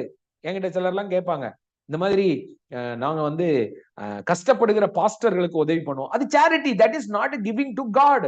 அது நீங்க ரோட்ல இருக்கிற பிச்சைக்காரர்களுக்கு சாப்பாடு போடுறதும், கஷ்டப்படுற ஊழியக்காரங்களுக்கு பணம் கொடுப்பதும் ஒண்ணு. ஊழியக்காரரை கனமா நினைச்சு பணம் கொடுக்கணுமே ஒழிய, ஊழியக்காரனுக்கு அது இல்ல நான் பணம் தரேன்னு நினைத்தீங்கன்னா அது பிச்சைக்காரங்களுக்கு கொடுக்கிற மாதிரி. நான் நெவர் ஐ அக்செப்ட் தட். ஊழியக்காரங்க கனமானவர்கள், 2 மடங்கு கனம் உள்ளவர்கள். சேரிட்டி வேறங்க. நிறைய பேர் அப்படிதான். எனக்கு நிறைய தெரிஞ்ச நிறைய பேர் உண்டு. அவங்க அவங்க வந்து யாரு கொடுப்பாங்கன்னா, எங்கெல்லாம் கஷ்டப்படுறாங்க, மைக் இல்லாத ஊழியர் யார், கூரை இல்லாத ஊழியம் எங்கே இருக்கிறது, சபையே நடத்த முடியாத ஊழியக்காரர்கள் எங்கே இருக்கிறார்கள், தேடி தேடி அது வந்து சேரிட்டி. அது ரோட்ல போறவனுக்கும் இதுக்கும் அப்படி ஒரு ஊழியக்காரன் அப்படி பண்ணக்கூடாது. இன்னொரு விஷயம் சொல்றேன், எந்த ஒரு ஊழியக்காரனும் பிச்சை எடுக்கிற மாதிரி எவனாவது யாராவது இருந்தா எனக்கு அவ்வளவு கோபம் வரும். ஒரு ஊழியக்காரனும் பிச்சை எடுக்க கூடாது. ஊழியக்காரர்கள் கனமானவர்கள். அப்படி இருக்காங்கன்னா நிஜமா எனக்குலாம் அவங்க சில ஊழியக்காரங்களை நினைச்சு அவங்க கஷ்டமா இருக்கும். சில சபைக்கு நான் மினிஸ்ட்ரி பண்ண போவேன் பாருங்க, அந்த பாஸ்டர் பாவமா இருக்கும். ஒரு சபைக்கு போனேன், அங்க ஊழியம் சண்டே சர்வீஸ் முடிஞ்சு அவங்க வீட்டுக்கு போறோம். அவங்க அவங்க மகளுக்காக அவங்க மனைவி ஒரு இடத்துல 5000 ரூபாய் கிடைக்கிறதுக்காக போயிருக்காங்க. யாரோ உதவி செய்வாங்க. யாரு? ஒரு சர்ச் பாஸ்டர் அவங்க குழந்தைக்கு படிக்கிறதுக்கு காசு இல்லாம யாரோ ஒரு உதவிக்கு போய் இன்னொரு இடத்துல போய் நிக்கிறாங்க. எனக்கு அப்படியே கஷ்டமா இருந்தது, மனசு அப்படியே உடைஞ்சு போச்சு. என்னையா இது? அந்த சபையில 30 ஃபேமிலி இருக்கிறாங்க, 30 குடும்பம் அந்த சபையில இருக்கு. அங்கதான் நான் போய் பிரசங்கம் பண்றேன். ஆனா அதே பாஸ்டர் அவ பொண்ணுக்கு யாரோ ஒருத்தட்ட போய் கையேந்திக்கிட்டு நிக்கிறாரு. என்ன ஒரு அவலமான நிலை பாருங்க. நான் யோசிச்சேன், அந்த 30 குடும்பம் என்னையா எப்படிதான், நான் என்னத்த பிரசங்கம் பண்ணி என்ன பிரயோஜனம்? அவங்களுக்கே தெரியல தன்னுடைய போதகரை ஆசீர்வதிக்கணும்னு, தன்னுடைய போதகருக்கு தன்னுடைய விதைய விதைக்கணும்னு தெரியல பாருங்க. எத்தனை ஊழியக்காரங்க பாவம் கஷ்டப்படுறாங்க தெரியுமாங்க? ஏன்னா பேசிட்டா சபை மக்கள் போயிருவாங்க. காணிக்கை அவர்கிட்ட கேட்டேன், நீங்க ஏன் காணிக்கை பத்தி பேச மாட்டீங்கன்னு கேட்கிறேன் ஒரு பாஸ்டர்கிட்ட. அவர் சொல்றாரு, பேசினா அடுத்த வாரம் வரமாட்டாங்க பிரதர். நான் சொன்னேன், வரலனாலும் பரவாயில்ல பேசுங்க. சத்தியம் புரியாத ஜனங்களுக்கு என்ன செய்வீங்க? வருஷக்கணக்கா ஒண்ணுமே கொடுக்க மாட்டோம், ஆனாலும் கேட்டுக்கிட்டே இருப்போம்னா அதுல அது என்ன இருக்கு? புரிந்து கொள்ளுங்கள். ஊழியருக்கு கொடுப்பது கனமாய் கொடுப்பது, அவரை கார்னர் பண்ணி கொடுக்கணுங்க. ஏழைகளுக்கு கொடுப்பது வேற. ஊழியக்காரங்களை ஏழைன்னு நினைக்க கூடாது. அப்படின்னா நினைச்சா அது சாபம். It's a curse. நிஜமா சொல்றேன், இட்ஸ் அ கர்ஸ். நான் நிறைய பேர்ட்ட சொல்லுவேன், நீங்க கொடுக்குதுன்னா ஏழை அந்த ஊழியருக்கு. ஆக்சுவலா நான் சில ஊழியர்கள்ட்டே போய் சொல்லுவேன், தயவு செஞ்சு என்கிட்ட மைக்கு இல்ல, எனக்கு இது இல்ல, அது இல்ல, சர்ச்சு கட்டணும், இதை கட்டணும்னு யார்கிட்டயாவது போய் கேட்டீங்கன்னா, எனக்கு அந்த மாதிரி கேட்கறவங்கள தூக்கி நான் அவங்ககிட்ட கனெக்ட் ஆக மாட்டேன். சிலர்ட்டெல்லாம் போயிருவேன். ஏன்னா அவங்க திருந்தாத மனிதர்கள். இப்படியே யாரை பார்த்தாலும் உடனே மெசேஜ் அனுப்புறது, எங்களுக்கு சபை இல்லை, எங்களுக்கு இது இல்லை, உதவி செய்யுங்கள். உதவி எவனாவது ஊழியக்காரன் எனக்கு அது இல்லை இது இல்லை, எனக்கு பஞ்சமா இருக்கு, நாங்க கஷ்டப்படுறோம், எங்களுக்கு உதவி செய்யணும்னு கேட்டா அவன் ஊழியக்காரனே கிடையாது. முதல்ல கிடையவே கிடையாது. பிச்சை எடுக்கவே கூடாதுங்க. ஒரு ஊழியக்காரன் பிச்சை எடுக்க கூடாது. ஆனா போதிக்கணும், ஸ்பிரிச்சுவல் ஃபுட்டை கொடுக்கணும், தன்னுடைய மந்தைக்கு உணவை கொடுக்கணும். அந்த மந்தை பெருகி அந்த ஊழியனை ஆசீர்வதிக்கும். ஆமென். அதெல்லாம் சொல்றீங்க. ஏன்னா எனக்கு சில நேரங்களில் சில பாஸ்டர்ஸ்களை பார்த்தாலே அப்படி எவ்வளவு கஷ்டமா இருக்கும். அறியாமை. நம்ம இதுல நிறைய பாஸ்டர்ஸ் இப்ப மாறிக்கிட்டு இருக்காங்க. நம்ம கூட சேர்ந்து நிறைய பேர் இப்ப பயங்கர ப்ராஸ்பரஸ்ல வந்துட்டு இருக்கிறாங்க. நம்ம ஃபெலோஷிப்ல நிறைய ஊழியர்களுடைய லைஃப் மாறுது. சேரிட்டி வேறங்க, புரிந்து கொள்ளுங்கள். உதவி செய்கிறது வேற, தேவனுக்கு கொடுப்பது என்பது வேற. நீங்க ஒரு ஊழியனுக்கு கொடுக்குறீங்களா, உங்களை விட கனமாக நினைத்து அவன் அப்படி ஹானர் பண்ணி கொடுங்க. அது ஆசீர்வாதத்தை பெருக பண்ணும். இந்த ஊழியருக்கு எதுவும் இல்லை, நம்ம ஏதோ கொடுத்தா அவங்க ஏதோ பண்ணுவாங்கன்னு நினைச்சு கொடுக்காதீங்க. அது பிச்சை போடுறது, அது தேவனை அவமதிக்கிறதுக்கு சமம். அது உங்க வீட்டு பக்கத்துல யாராவது சாப்பாடு இல்லாதவங்களுக்கு கொடுங்க, அவங்க சாப்பிட்டுட்டு நல்லா இருக்குங்கன்னு சொல்லுவாங்க. ஊழியனை கனம் பண்ணி கொடுக்கணும், ஹானர் பண்ணி கொடுக்கணும். ஹானர். எனக்கு யாராவது பிரதர் உங்களுக்கு ஏதாவது இல்லைன்னா சொல்லுங்க, நான் சொல்லவே மாட்டேன், எனக்கு தேவையே இல்லை, எனக்கு எல்லாமே இருக்கு. அந்த மாதிரி யாராவது என்கிட்ட அப்ரோச் பண்ணாங்கன்னு வச்சுக்கோங்களேன், அவ்வளவுதான். யாராவது உங்களுக்கு ஏதாவது வேணுமா, அது வேணுமா, நான் பிச்சையா எடுக்கிறேன், தெரியாம தான் கேட்கிறேன். I am not a beggar. I am a man of God. I am anointed. I am anointed. I am a rich man in Christ. அப்படி இருக்கணுங்க. நான் சொல்றேன், ஊழியம் செய்யறவங்க ஒருவேளை இதை கேட்டுட்டு இருப்பீங்கன்னா யார்கிட்டையும் போய் கையேந்திடாதீங்க. ஒருத்தங்கிட்ட போய் இப்படின்னு நீங்க போஷிங்க, நீங்க கொடுத்துக்கிட்டே இருங்க. ஆண்டவருடைய பிரசனத்துல ஆண்டவருடைய வார்த்தைகளை கொடுங்க. கேட்கிற ஆடுகள், நம்மளுடைய தேவனுடைய ஆண்டவர் வைத்திருக்க பிள்ளைகள், அவங்க பெருகுவார்கள், அவர்கள் சத்தியத்துக்கு கீழ்ப்படிவார்கள். ஸ்டார்டிங்ல ஆண்டவர் சொல்லும் போது நான் யோசிப்பேன், நிறைய பேர் இருக்காங்களே ஆண்டவரே, ஆனா 10% கூட கொடுக்கிறவங்க இல்லையன்னா ஆண்டவர் சொல்றாரு, அந்த 10% கீழே இருக்கிறவங்க கொடுப்பதே நீ செழிப்பா இருப்படா. நிஜமா சொல்றேன், அப்படி செழிக்க பண்ணுகிறது. நீ ஆண்டவரை மட்டும் சோசா வச்சு பாருங்க. ஊழியக்காரங்க ஆண்டவர் 4 பேரை வச்சு போஷிக்க பண்ணுவார் நம்மள. 4 பேர். அதனாலதான் பாருங்க, பீஸ்ஃபுல்லா நான் டீச் பண்ணுவேன், யார்கிட்டையும் எதிர்பார்க்க மாட்டேன். ஆனா ஆச்சரிய விதமான குடும்பங்களை எழுப்புகிறார் தேவன். ஏன்னா ஊழியக்காரங்களை ஆண்டவர் கனப்படுத்துவார். எதுக்கு சொல்றேன்னா, கொடுப்பதை சாதாரணமாக நினைக்காதீர்கள், ஏளனமாக திங்க் பண்ணக்கூடாது. நம்ம ஃபெலோஷிப்ல இருக்கவங்க இதை குறித்த தெளிவு சத்தியம் தெரியணும், தெளிவான சத்தியம். அதுக்குதான் இந்த வசனத்தெல்லாம் வச்சு சொல்றது. பால் அதுதான் சொல்றாரு, நான் உங்க கணக்கு பெருகும்படி தான் நாடுகிறேன். ஒரு ஊழியக்காரர் ஒரு சபைக்கு, அவங்க சபைக்கு ஒரு கிவிங்கை பத்தி பேசுறாருன்னா, அந்த சபையில இருக்க மக்கள் பெருகும்படி அவர் பேசுறாருன்னு அர்த்தம். ஒரு சிலர் மேபி எங்கேயோ சிலருக்கு மிஸ்யூஸ் பண்ணலாம், அது பண்ணலாம், இது பண்ணலாம். அது அவங்களுடைய காரியம். நாம என்ன பண்றோம்? நாம ஆண்டவர் பாருங்க, கொடுக்கிறவங்க எல்லாருமே தேவன் என்னை ஆசீர்வதித்து இருக்கிறாருங்கிற மனநிலை உள்ளவங்க தான் கொடுக்கிறவங்க. குறை சொல்றவங்க பாருங்க கொடுக்கவே மாட்டாங்க. நீங்க யாரையாவது வீடியோ இந்த கொடுக்கறத பத்தியோ கிவிங்க பத்தியோ காணிக்கை பத்தி யாரெல்லாம் ஊழியர்களை தப்பா பேசுறாங்களோ அவங்கள போய் அவங்க லைஃப பாருங்க. 500 ரூபா கூட கொடுத்துருக்க மாட்டேன், யாருக்குமே கொடுத்துருக்க மாட்டேன். ஆனா குறை மட்டும் பேசிட்டே இருப்பான். அந்த ஊழியக்காரர் இப்படி இருக்கான், இவர் இப்படி போறாரு, கார்ல போறாரு, பேசிக்கிட்டே இருப்பாங்களே ஒழிய ஒன்று காணிக்க கொடுக்க மாட்டாங்க. ஆனா கொடுக்கிறவங்க பேச மாட்டாங்க. ஆமே, யாரு சொல்லுங்க? மனதார கொடுக்கிறவங்க யாரையும் பேச மாட்டாங்க. Never ever complain or criticise ministers because they know they are blessed through the man of God. அவங்களுக்கு தெரியும், இந்த தேவ மனுஷனாலே நான் ஆசீர்வதிக்கப்படுகிறேன், என் வாழ்க்கை இன்னைக்கு நான் உயிரோட இருக்கிறேன், ஜீவனிக்கிறேன்னா என் தேவன் இவர்களை என் வாழ்க்கையில் வைத்ததுனாலதான். நல்லா நிஜமா சொல்றேன், இன்னைக்கெல்லாம் நாங்க எவ்வளவு கோல்டு கொடுத்துருக்கிறோம், டைமண்ட் கொடுத்துருக்கிறேன். சுவிதா கிரேசி. அப்படின்னா சில நேரம் எங்களை கொடுக்கறத யாராவது பக்கத்துல பார்த்துட்டா எங்களை ஒரு மாதிரி அவங்களுக்கே பயம் உண்டாயிரும், இன்னையா இது அப்படின்னு. அந்த மாதிரி ஏன்னா கொடுக்கறது அவ்வளவு சந்தோஷம். ஒரு ஊழியக்காரனை கனம் பண்ணுவது அவ்வளவு. ஒரு 4 வருஷத்துக்கு முன்னாடி ஒரு ஊழியக்காரர், நாங்க எங்களோட மென்டார், அவர் எங்க வீட்டுக்கு வர்றாருன்னு அவர் அங்க ஒரு இடத்துக்கு ஒரு பிரசங்கத்துக்கு வந்தார். வந்துட்டு, ஜானி நான் உங்க வீட்டுக்கு நாளைக்கு வரேன் அப்படின்ட்டார். முந்தின நாள் தான் சொல்றாரு, உங்க வீட்டுக்கு வரேன்ட்டார். அவ்வளவுதான். நானும் சுவிதாவும் தூங்கவே இல்லை நைட் எல்லாம். சுவிதா போய் பாத்ரூம் கழுவுறா, அடுத்தது ஃப்ரெண்டுல அதெல்லாம் நம்ம யாராவது வந்தா தானே நம்ம வீடெல்லாம் கிளீன் பண்ணுவோம். ஐயோ நாளைக்கு நம்ம தலைவர் வராரேன்னு சொல்லிட்டு அப்படியே ஃபுல் கிளீன், நைட் எல்லாம் முடிச்சிருக்கோம், ஒரே கதை. ஐயோ வரட்டும் வரட்டும் வரட்டும், வீடு ஃபுல்லா கிளீனு, பாத்ரூம் கிளீன் பண்றோம், அவர் வந்தா எங்க உட்காருவாரு, அது இதுன்னு. ஏன்? ஏன்னா excitement. We honour that man, we honour, because எங்க லைஃப்ல அந்த வார்த்தை தான் என்னை உயிர்ப்பிச்சது. தேவன் இன்னைக்கு அவரோட வச்சிருக்கிறாருன்னா ஐ ஹானர் ஹிம். ஊழியர்களை ஹானர் பண்ணுவதே ஆசீர்வாதம்.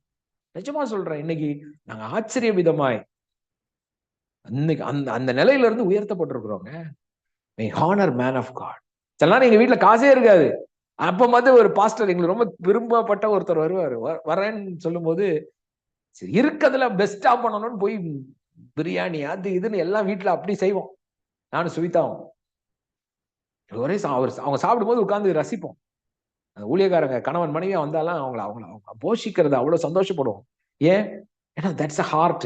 உண்மையாக நீங்க ஆண்டவர் தான் எனக்கு எல்லாம்னா அவர்களுடைய ஊழியர்களையும் நீங்க கனம் பண்ணுகிறவர்களாகவே இருப்பீங்க. ஹானர் பண்ண நான் இன்னைக்கு என் மென்டார், நான் ஹானர் பண்ற என்னுடைய மென்டார் அவர் வந்தாருன்னா நான் உட்கார மாட்டேன் தெரியுமா?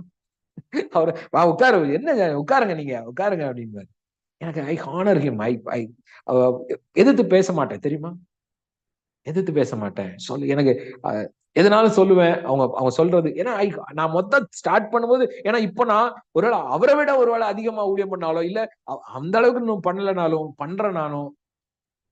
when he is my master I always surrender. அது கனம், அது கனம். புரியுதுங்களா? இது எல்லாமே கிவிங்ல வருது.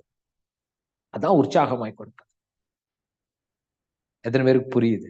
இதை குறித்து இன்னும் பேசிக்கிட்டே போலாம். ஏன்னா உங்க மனதுல இந்த தெளிவு வந்துடுச்சுன்னா நான் சொல்றேன், உங்க கிட்ட இருக்கிற வருமானம் பெருகி கொண்டே இருக்கும். நான் சொல்றேன், வழிகள் திறந்து கொண்டே இருக்கும், உறவுகள் மாறிக்கொண்டே இருக்கும், எல்லாமே மாற ஆரம்பிக்கும்.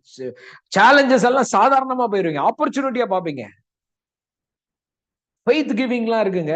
சில நேரம் ஃபெய்த்ல உங்களை மீறி ஒரு விசுவாசம் வரும், ஆச்சரிய விதமான மணியை நீங்க கொடுப்பீங்க. தசமபாகம் என்பது நம்ம சோர்ஸ்னு கனெக்ட் பண்றது. ஃபெய்த் கிவிங் இருக்கு, அது வேற லெவலு. நானும் சுவிதாவும் அக்கௌண்டே காலி பண்ணி கொடுத்துருக்கோம். ஃபெய்த் கிவிங் வா கொடு அப்படியே. ஏன்னா இருக்கதை வச்சு ஒண்ணும் பண்ண முடியாதுன்னு தெரியும், இருக்கதை போடுவையா மாத்திருக்கோம். ஃபெய்த் கிவிங், ஃபெய்த் அது சும்மா கொடுக்க கூடாது, யாரோ கொடுத்தாங்கன்னு கொடுக்க கூடாது, நமக்குள்ள அப்படி ஒரு விசுவாசம் வரும் பாருங்க. அப்படியே அப்படி ஆண்டவருக்கா விதைக்கும் போது சில நேரம் சில ரீசெண்டாலாம் பாத்தீங்கன்னா ஒரு 8-9 சவரன் இதே வந்து என்ன பண்ணா சுவிதா டக்குன்னு கொடுத்துட்டா. எடுத்து கொடுத்து நான் யோசிச்சேன், என்னப்பா? இல்ல ஆண்டவர் இதை விதைக்க சொன்னாருன்னா டக்குன்னு கொடுத்துட்டா. ஆச்சரியமா. ஏன்னா சில நேரம் it's not about value, it's about valuing the person. நம்ம கையில இருக்கிற மதிப்பல்ல, நான் யாருக்கு கொடுக்கிறேன் அவங்கள நான் எப்படி மதிக்கிறேங்கிறதை பொறுத்து இருக்கிறது. அந்த மாதிரி ஆவியார் கிரேசி ஆண்டவர் நடத்துவாரு. Spirit let giving. டக்குன்னு ஹோலி ஸ்பிரிட் சில நேரம் சில மெசேஜ் அப்படி கேட்டுட்டே இருக்கும் போதே கொடுத்துக்கிட்டு இருப்போம். அப்படியே என் கையிலயும் சுவிதா கையிலயும் இந்த ஜிபே இருக்கும், டபால் டபால் டபால்னு கொடுத்துட்டு ஆமேன் ஆமேனே வந்து நாங்க என்ன பண்ணுவோம், கிவிங்ல தான் பண்ணுவோம். நீங்க எல்லாம் அப்படி பண்ணீங்களா? நான் அப்படி பண்ணிருக்கேங்க. அந்த பிரசங்கம் போயிட்டு இருக்கோம், அவர் சொல்ல உடனே ஆமேன் அப்படின்னா இங்க ஜிபே டமால் டமால்னு அனுப்பிட்டே இருப்போம். நிச்சயமா அந்த அளவுக்கு எல்லாம் we honor with giving.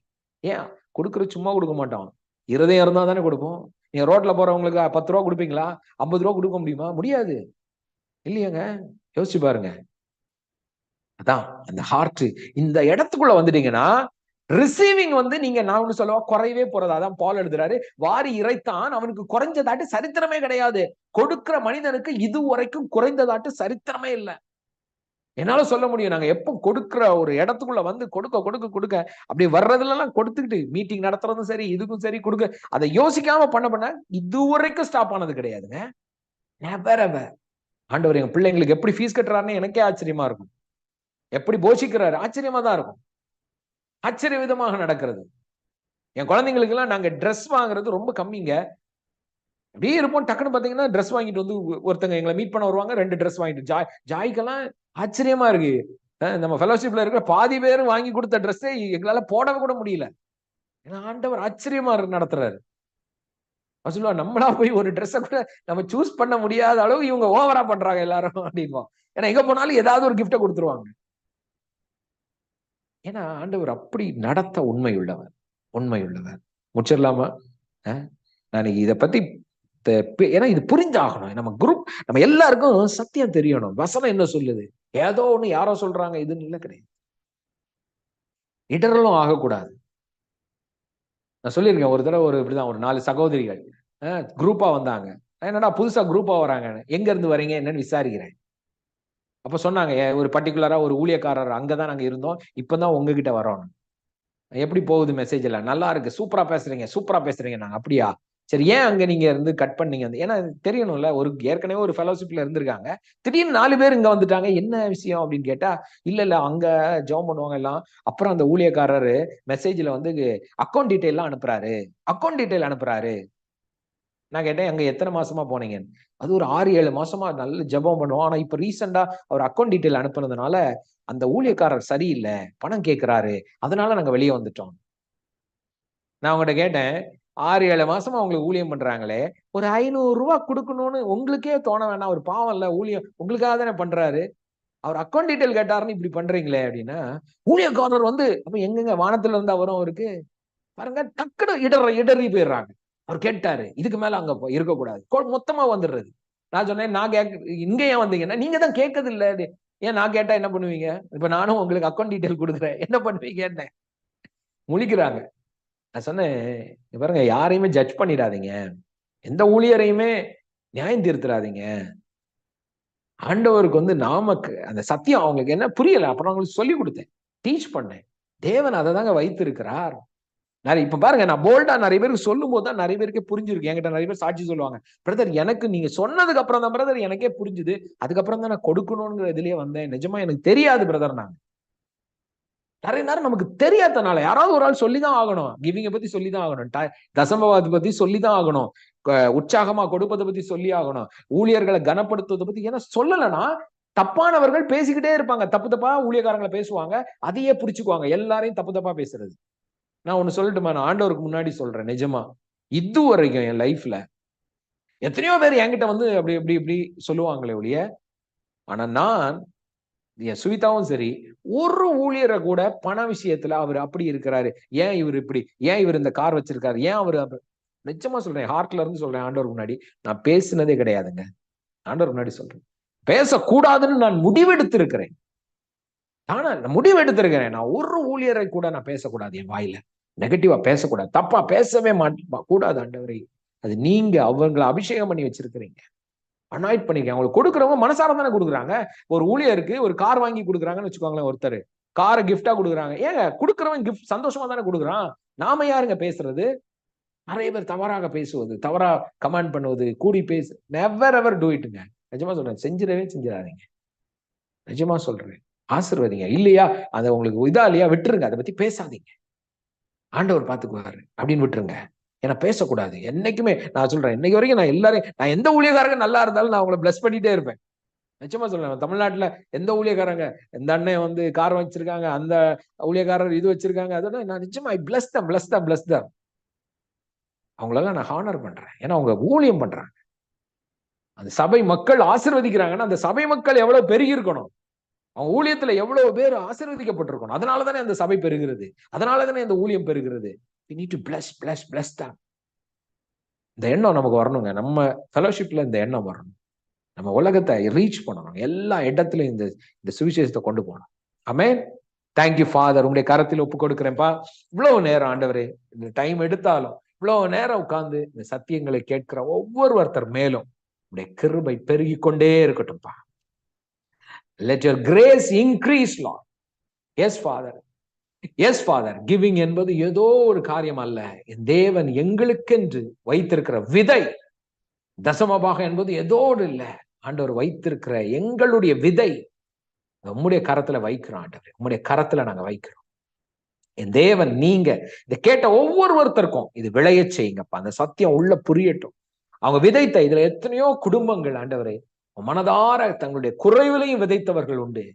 மனதார இந்த ஃபெலோஷிப்போட கனெக்ட் ஆன ஒவ்வொருத்தர் மேலும் இந்த ஆசீர்வாதத்தை நான் ரிலீஸ் பண்றேன். எப்படி பவுல் எல்லாவற்றிலும் எப்பொழுதும் நீங்க சம்பூர்ணம் உள்ளவர்களாக இருப்பீர்கள், தேவன் கிருபையை பெருக செய்வார் சொன்னாங்களா, அந்த ஆசீர்வாதத்தை இந்த மினிஸ்ட்ரியில ஆண்டவரே எங்கள் வாழ்க்கையில விதைக்கிற ஒவ்வொருத்தருடைய வாழ்க்கையிலும் இதை நான் பேசுகிறேன் ஆண்டவரே. மனதார அபிஷேகத்திலிருந்து நான் பேசுறேன். அவர்கள் எப்பொழுதும் எல்லாவற்றிலும் சம்பூர்ணமுடையவர்கள், சம்பூர்ணமுடையவர்கள், சம்பூர்ணமுடையவர். I seal this with the Holy Spirit. பரிசுத்த ஆவியின் அபிஷேகத்துல இந்த வார்த்தையை அவங்க வாழ்க்கையில நான் சீல் பண்றேன்.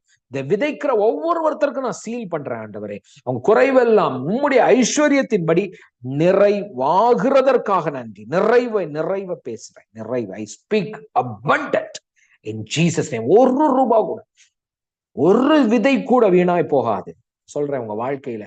அது பல மடங்காக, பல வருடங்களாக செழிப்பின், ஐஸ்வர்யத்தின் நிறைவு உண்டாகும். அது சுகத்துல உண்டாகும். உங்க வாழ்க்கையில எல்லா ஏரியா, உங்க பிள்ளைகள், பேர பிள்ளைங்க, உங்க குடும்பம், எல்லை எங்கும் இந்த ஆசீர்வாதம் பெருகும். எல்லை எங்கும் இந்த ஆசீர்வாதம் பெருகும். இயேசு கிறிஸ்துவின் நாமத்தினால நான் அப்படி ஒவ்வொருத்தரையும் ஆசீர்வதிக்கிறேன். ஒவ்வொரு குடும்பத்தையும், பிள்ளைகளையும் நான் ஆசீர்வதிக்கப்பா. விதைத்த ஒவ்வொரு விதையும் பெருகட்டும், பெருகட்டும், பெருகட்டும், பெருகட்டும் ஆண்டவரே. இயேசு கிறிஸ்துவின் நாமத்தில் நாங்கள் ஜெபிக்கிறோம் பிதாவே. Amen, amen, amen. Thank you, thank you. நீ சண்டேனால கொஞ்சம் டைம் எடுத்துக்கிட்டேன். யாருக்கெல்லாம் யூஸ்ஃபுல்லா இருக்கு இதெல்லாம் தெரிந்து கொள்றதுலயே பாருங்க. இப்ப நான் பேசின அத்தனையும் யாருக்கெல்லாம் ரொம்ப சந்தோஷமா இருக்குன்னா, உங்க இருதயம் கொடுக்கிற இருதயம் மாதிரி இருக்கவங்க சந்தோஷத்துலதான் இருப்பீங்க. தெரிந்து கொள்றவங்களுக்கு கொஞ்சம் ஒரு மாதிரி இருக்கும், என்ன நம்ம அப்படின்னு. நான் சொல்றேன், ஆவியானவருக்கு விட்டு கொடுங்க, நீங்கள் கொடுக்கிறவர்களாகவே இருப்பீங்க. உங்க வாழ்க்கையில உங்க பணம் பெருகிக்கிட்டே இருக்கும் பாருங்க. கொடுக்கிறது வந்து என்ன மைண்ட் செட் தெரியுமா? என் சோர்ஸ் நிக்காதுங்கிறவன் தான் கொடுத்துக்கிட்டே பாருங்க. வெளியே போறீங்க, ஒருத்தனுக்கு வந்து சாப்பாடு வாங்கி கொடுக்கறதுல யோசிப்பீங்களா? ஏன்? ஒரு சாப்பாடு வாங்கி கொடுக்கறதுனால உங்களுக்கு என்ன பண்ணி குறைஞ்சிட போறது இல்லை. அதே மாதிரிதான் நீங்க கொடுக்கிறதோ, ஆண்டவருக்கு கொடுக்கறதா இருக்கட்டும், உங்க வீட்டுக்கு கொடுக்கறதா இருக்கட்டும், அந்த ஏன் அது நீங்க குறைக்க மாட்டீங்கன்னா, உங்களுக்கு தெரியும் ஆண்டவர் கொடுத்துக்கிட்டே இருக்கிறவர், பெருகிக்கிட்டே இருக்கும். ஃப்ளோ இருந்துகிட்டே இருக்கும். நான் அப்படிதான் பிளஸ் பண்றேன். எல்லாரையும் பிளஸ் பண்றேன். கொடுத்த ஒவ்வொருவரும், கொடுக்கிற ஒவ்வொருவரும் I honour you, I bless you. அது பெருகிக்கிட்டே இருக்கும். ஆமென், amen, amen. bless you all. So நாளைக்கும் இன்னும் ஒரு 2 days நம்ம வந்து இன்னைக்கு 18ஆம் தேதியா, 18வது நாளா, 19, 20, 21, 3 நாள் ஃபுல்லா. நாளைக்கு நாளை கழிச்சு 3 நாள் வந்து we are going to pray in the spirit. 3 நாள் மிஸ் பண்ணிடாதீங்க. காலையில 5:30 to 6:30 we are going to pray and I declare things. நான் நிறைய காரியங்களை உங்க வாழ்க்கையில நான் வந்து பேச போறோம். நம்ம எல்லாரும் பேச போறோம். ஓகேங்களா? நிறைய திருப்பி ஒவ்வொரு விஷயத்தையும் நம்ம டிக்ளேர் பண்ண போறோம். கடைசி 3 நாள் மிஸ் பண்ணாதீங்க. வாங்க, ஜாயின் பண்ணுங்க. நாளைக்கு அந்த ரெக்கார்டிங்கை நீங்க திருப்பி கூட கேளுங்க. So bless you, have a wonderful Sunday, blessed day. Evening 6:30 prayer fellowship Zoom prayer attend பண்ணுங்க. Thank you, happy Sunday. எல்லாரையும் bless பண்ணுங்க.